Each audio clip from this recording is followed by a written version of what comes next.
Subscribe to Boostup Station, have some patience, and let's fix this problem. I want you to understand why this problem occurs. This one, you are in emergency mode, so that you don't scratch your head when it occurs again in future. So first of all, you need to note down all of these things which are occurring above. You can just take a photo of it, right? And now it is asking for the root password. Just enter your user password here. It won't be showing you when you are entering it. So let me enter mine. Now after entering the user password, press enter. Now you are the root user. Now type this command here, mount-a,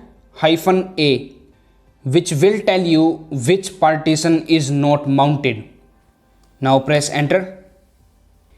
And here you can see that it is showing us mount boot EFI cannot find this UUID. So this UUID is same as the one listed right here. You can see, match them.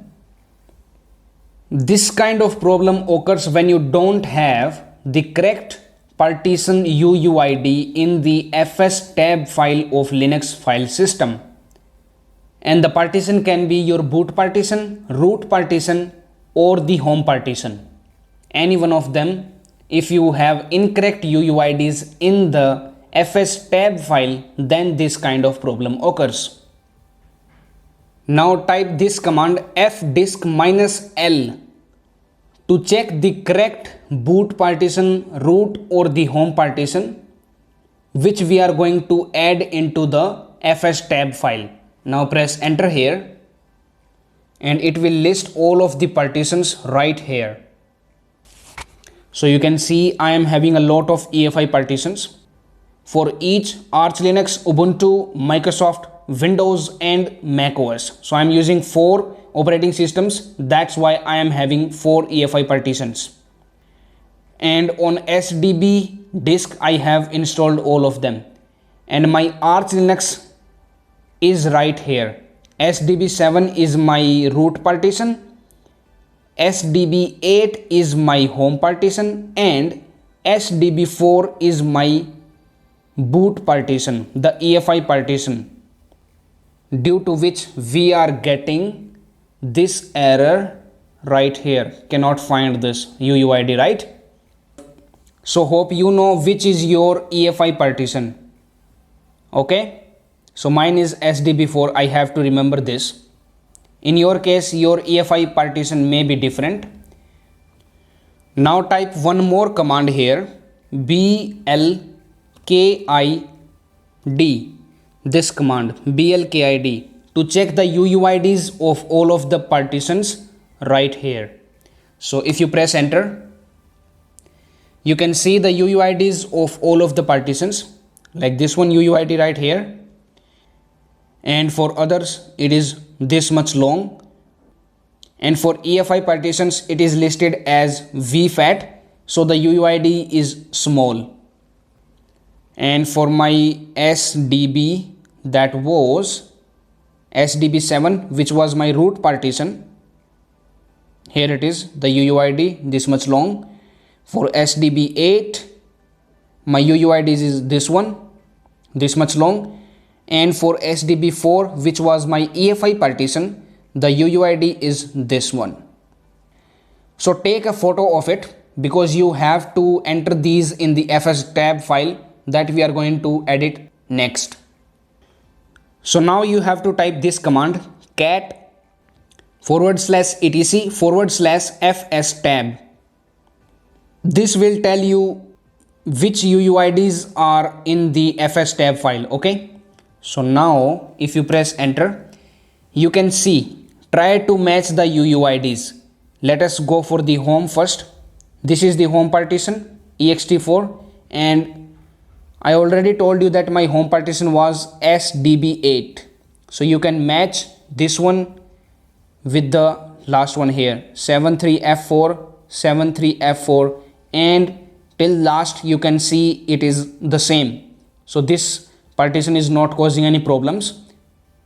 Now this is my root partition.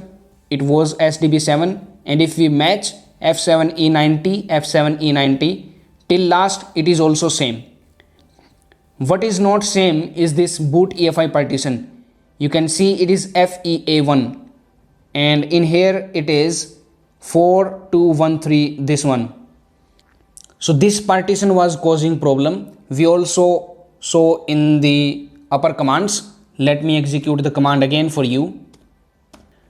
Mount -A, press enter, and you can see that this is the one UUID which is written here, and this partition no longer exists. So we have to change the UUID to this one here, 4213-DC F5. Now just note the UUID somewhere or take a photo of it. Now enter this command to edit this file here.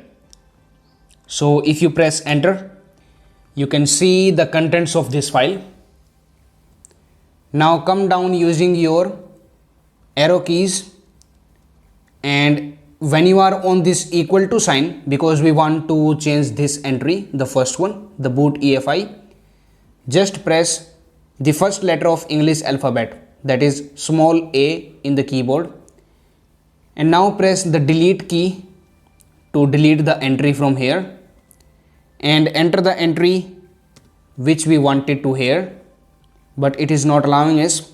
So go back to this equal to sign here,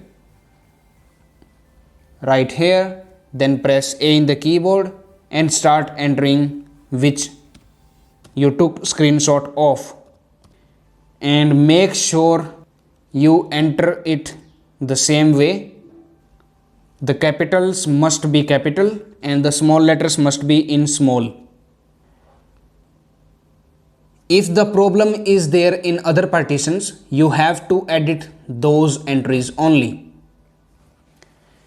So now what you have to do is press escape key in the keyboard and now press colon. You can see right here, this one, and small w,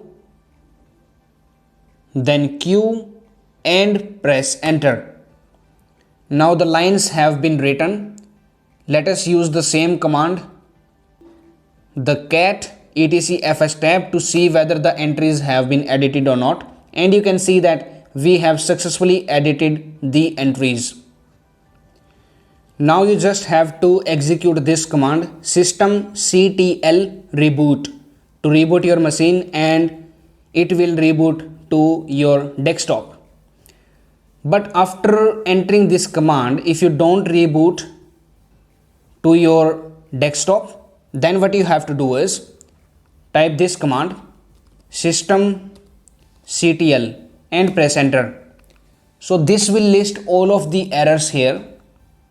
Just look for any red marks anywhere in here. Now to scroll down, use the down arrow key and keep looking for any red marks here. Still we haven't got any, and in the end we don't have any red marks. But if you have any red marks, they will be of any partition only. So just take a note of the UUID of that partition and check and compare it with the UUIDs in the fs tab file that we have edited just now, and make sure the UUIDs are same. Like your real home, root, or swap, or you can say EFI partition UUIDs must be there in the fs tab file. That is what you have to check for. Now to exit from here, just press Q in the keyboard. And if still you are not able to fix the problem, then you have to check the Linux partitions using the fsck command. fsck command. And a video for doing this fsck command will be there in the description, so just watch it. Now I have fixed all of the problems. So at last I will be just rebooting the machine using this command, systemctl reboot, and press. So here is my boot entry. I am booting into Linux now, and you can see that I have booted into my Linux operating system. So we have successfully fixed the problem. Hope you also fix it. If you encounter any kind of errors, please comment below the video. And please subscribe to Boost Up Station. That's it for now. Thank you for watching. Now it's time to discover more. Simply click on the screen to subscribe to our channel and watch another video to discover more.